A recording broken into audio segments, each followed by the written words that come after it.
Olá pessoal, tudo bem? Que Deus abençoe a todos. Mais uma vez nós estamos aqui para gravarmos mais um vídeo e darmos sequência ao nosso trabalho, né? Porque esse aqui é o meio que nós tiramos para poder falar do ano aceitável do Senhor, falar da mensagem do Evangelho. É o canal que nós tiramos para compartilhar com as pessoas aquilo que vem do Espírito Santo. Tem pessoas, né, Mateus, que usa as redes sociais para falar tanta coisa ruim, né? Para compartilhar mentira, engano, dar golpes. Mas nós viemos aqui trazendo nos nossos lábios a mensagem, né, que diz: conhecereis a verdade e a verdade vos libertará. E hoje nós vamos começar o vídeo de uma forma diferente, porque nós sabemos, irmãos, que o poder da oração e o que tem de pessoas precisando de oração não são poucas. Então nós gostaríamos nesse momento de unirmos a nossa fé a vocês e tirar alguns instantes para nós falarmos com Deus. Senhor, nosso Deus e nosso Pai, nós aqui nos colocamos diante da Tua presença e fazemos isso em nome do Senhor Jesus. Nós sabemos que não estamos sozinhos nessa oração. Existe por parte do Senhor uma atenção, porque perto está o Senhor dos que o buscam. A nossa fé nos garante, ó Deus, que a nossa oração está chegando até a Ti. Até porque a Tua palavra diz que o Espírito Santo nos assiste em nossas fraquezas e Ele intercede por nós junto a Ti, porque não sabemos orar como convém. E esta oração que eu levanto aqui agora, meu Deus, é em favor de todas as pessoas que chegarem até esse canal. As que já chegaram, as que por Ti será permitido chegar.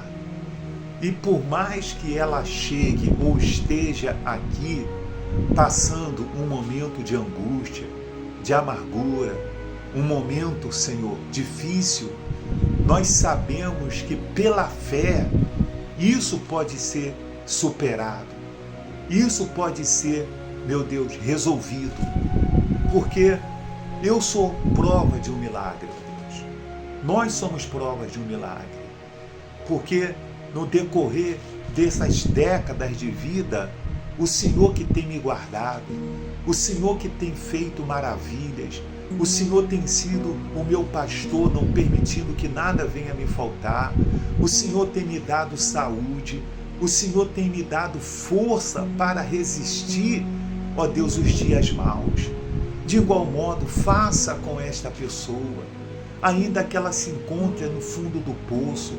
Ó Deus, dê forças, dê a Tua condição para que ela possa se levantar, que seja repreendido todo espírito das trevas, seja repreendido todo espírito, aquele espírito que vem para roubar, matar e destruir, ele seja amarrado, ele seja repreendido, ele seja expulso em nome de Jesus da vida dessas pessoas. Que o Senhor abençoe esses momentos que nós aqui iremos passar e seja conosco. Em nome do Pai, do Filho e do Espírito Santo, em nome de Jesus. Bem, o Mateus, esta é a nossa fé, né? Esta é a nossa fé. Eu gostaria de compartilhar com vocês, pessoal, o que está escrito aqui no livro de Lucas, capítulo 8, versículo 4 em diante, que diz a parábola do semeador. Afluindo uma grande multidão e vindo ter com ele gente de todas as cidades, disse Jesus por parábolas: eis que o semeador saiu a semear, e ao semear, uma parte caiu à beira do caminho, foi pisada e as aves do céu a comeram. Outra caiu sob pedra, e tendo crescido, secou por falta de umidade. Outra caiu no meio dos espinhos, e este ao crescer e com ela a sufocaram. Outra, afinal, caiu em boa terra, cresceu e produziu a 100 por 1, dizendo isto, clamou: quem tem ouvidos para ouvir, ouça. Bem, meus irmãos, o nosso canal, ele tem o propósito de levar até as pessoas uma mensagem de alerta. Desde quando nós começamos a gravar os nossos vídeos, né, lá pelo lado de 2018, 2019, por aí, nós abrimos o nosso canal, né, com o nome até de Evangelho Eficaz, porque o Evangelho, ele tem que ter resultado. As pessoas têm que entender a diferença de eficaz para eficiente. Eficaz é o resultado da eficiência, que são os meios. Então, quais são os resultados de um evangelho eficiente? Qual é o evangelho eficiente, Mateus? O evangelho eficiente é aquele que ensina o que Jesus ensinou, o que Jesus deixou de ensinamento.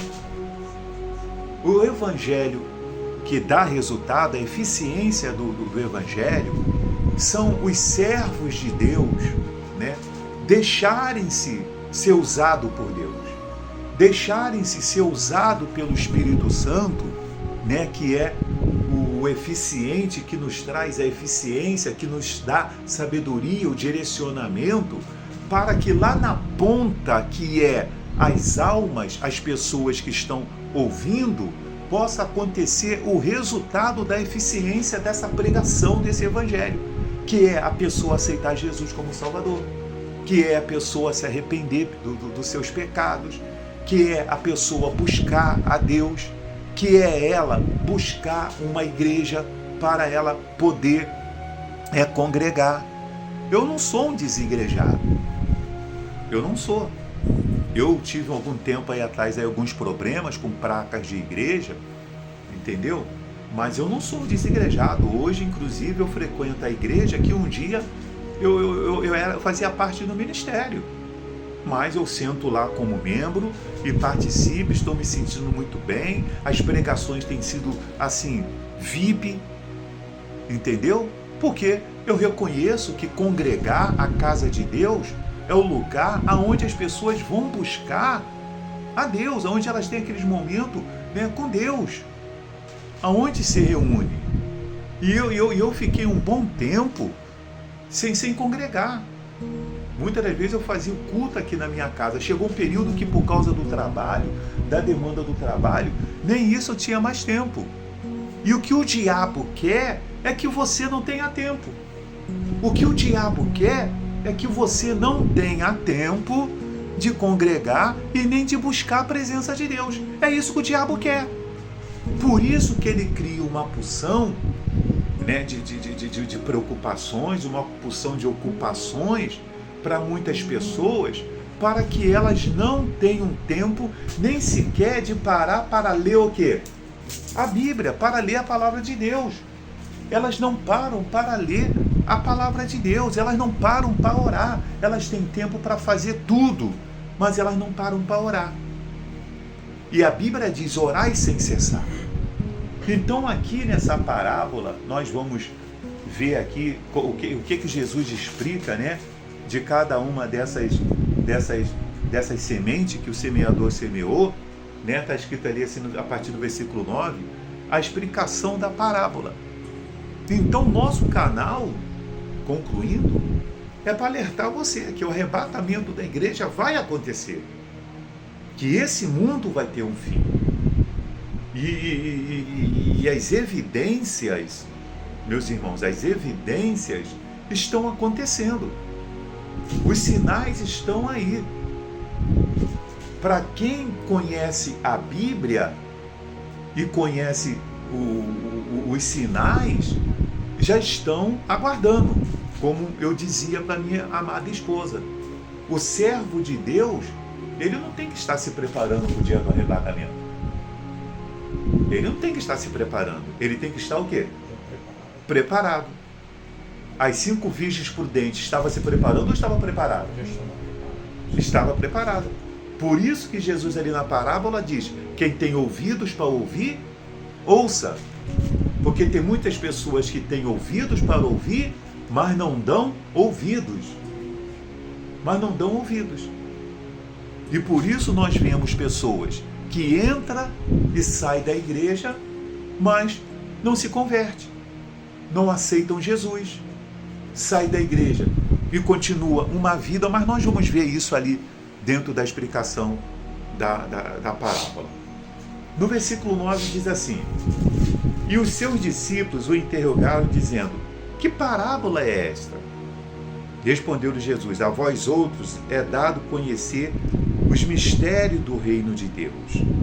Aos demais fala-se por parábola, para que vendo não vejam e ouvindo não entendam. Este é o sentido da parábola. A semente é a palavra de Deus. Então ele está explicando aqui que a semente é a palavra de quem? De Deus. O que mais nós vemos por aí é a semente sendo semeada. Não é verdade? O que mais nós vemos por aí são sementes sendo semeadas. Teve uma vez que o apóstolo disse: prega a palavra, seja insta, oportuno ou não. Se a igreja está lá pregando um evangelho da forma, mas existe a semente que está sendo semeada por aí, que é a palavra de Deus. Então as pessoas não podem ter desculpa dizendo que está faltando semente. Aí ele diz mais aqui, ó: aqui caiu à beira do caminho são os que a ouviram, vêm a seguir o diabo e arrebata-lhes do coração a palavra, para não suceder que, crendo, sejam salvos. Olha que problema sério, Mateus. Olha que problema sério. Olha o que Jesus está falando aqui acerca do diabo. Ele não quer que a semente, da palavra de Deus cresça no coração das pessoas. A Bíblia diz aqui, ó: a seguir o diabo arrebata-lhes do coração a palavra, não suceder que, crendo, sejam salvos. Quer dizer, a pessoa vai na igreja, o pastor prega, ela sai da igreja, o diabo logo apresenta alguma coisa sugestiva para aquela semente ser arrebatada do coração da pessoa, ou ele traz dúvida, ele traz dúvida. Tem muitas pessoas dentro da igreja que, na hora da pregação, o diabo coloca dúvida. E tem uma questão que eu quero até aqui abrir um parêntese, pessoal, para poder falar, tá? Para poder falar. Quer ver uma coisa que o diabo bota muita dúvida nas pessoas? É em relação a ofertas que o pastor pede. Em relação à oferta que o pastor pede. O Antigo Testamento e o Novo Testamento não condenam o pastor pedir oferta. Dízimo é outra situação, tá? Eu estou falando de oferta. Dízimo, aqui, eu falo e repito, o Novo Testamento não tem respaldo para o dízimo. Oferta não. A Bíblia fala já no livro de Atos dos Apóstolos, capítulo 1, assim que inicia a igreja primitiva, a Bíblia diz que os servos de Deus, os convertidos, pegavam os seus bens, vendiam os valores correspondentes, traziam e colocavam os pés dos apóstolos. Boas ofertas. Então qual é a tua dúvida? A pessoa tem realmente dúvida ou ela tem um coração no dinheiro? É dúvida ou é o coração nas coisas? Porque eu não tenho dúvida sobre dar oferta. Eu dou minhas ofertas. Eu dou oferta, eu ajudo o meu próximo. Eu dou oferta. Quando eu vou na igreja, eu vou lá, passo o meu cartão lá e dou minha oferta. Não há problema nenhum. Se eu tenho condição naquele dia, eu dou. Se eu não tenho, eu não dou. Se eu não tenho condição de dar um X, eu dou a metade de um X. Então, qual é a dúvida sobre isso? Não há problema. Agora, falar para mim que se eu não dar 10%, o devorador vai entrar na minha vida, vai fazer, vai acontecer. Vem dizer para mim que se eu não der 10%, eu não estou sendo fiel a Deus, eu não estou sendo leal a Deus, desculpa. Isso aí vai ficar pelo meio do caminho comigo. Porque eu não encontro no Novo Testamento um respaldo para isso. Não encontro. Então, se essa é a sua dúvida, entendeu? Se é isso aí que coloca você em dúvida, então está tirando a dúvida aqui. A oferta é de Deus. Eu trabalhei muitos anos na parte de engenharia da igreja. Eu posso falar com propriedade, porque eu trabalhei na parte de engenharia, de manutenção e na parte administrativa da igreja. E eu sei o quanto que a igreja tem de gasto para manter uma porta aberta. Eu sei, seja a igreja menor que for, a praca que for, ela tem que pagar a luz, se é que está certinha com a luz, né? Se está certinho, ela tem que pagar a água, ela tem que pagar os impostos, muitas das vezes tem que passar por melhorias. Tem igreja que ela, para dar um conforto melhor para os membros, bota um ar-condicionado, bota um bebedouro com água gelada, bota algumas coisas para as pessoas, naquele momento que ela vai participar do culto, poder ter um conforto. É gasto com papel higiênico, com desinfetante para limpar. É manutenção. É aquilo que foi dito lá, né? Trazei todos os dias uma casa do tesouro para que haja mantimento na minha casa. Mas lá no Novo Testamento, continua o povo dando as ofertas e dizendo que dividia entre os que havia necessidade. Está escrito em Atos lá 2, lá. Então, o diabo começa a colocar nas pessoas essas dúvidas infundáveis, como eu estou dando exemplo da oferta, e tem muitas outras coisas, né? Que tem pessoas que ela entra na igreja só para criticar a igreja, só para criticar. Nós sabemos, pessoal, que tem muitos pastores fracos. Tem pastor que é fraco, coitado. Tem pastor que o chamado dele, meu Deus do céu, ele precisa orar mais, ele precisa deixar-se ser usado mais pelo Espírito Santo. Ele talvez está com foco em outras coisas. Nós sabemos disso. Nós não vamos aqui ocultar esse entendimento. Mas não é sobre isso que eu estou falando. Eu estou falando a intenção com que eu vou lá. Eu estou indo na igreja com qual intenção? Então, quando eu vou na igreja com vontade de ouvir a palavra de Deus, e aquele lugar é um lugar de Deus, e eu recebo essa mensagem de salvação, e não é só ir na igreja. Quando a gente evangeliza uma pessoa na rua, quando a gente para uma pessoa na rua para falar de Jesus, a gente dá uma mensagem, o diabo vai vai trabalhar com todas as formas para arrebatar do coração das pessoas a palavra de Deus, como o apóstolo Paulo fala lá em Coríntios, que o Deus deste século tem cegado o entendimento das pessoas à luz do Evangelho.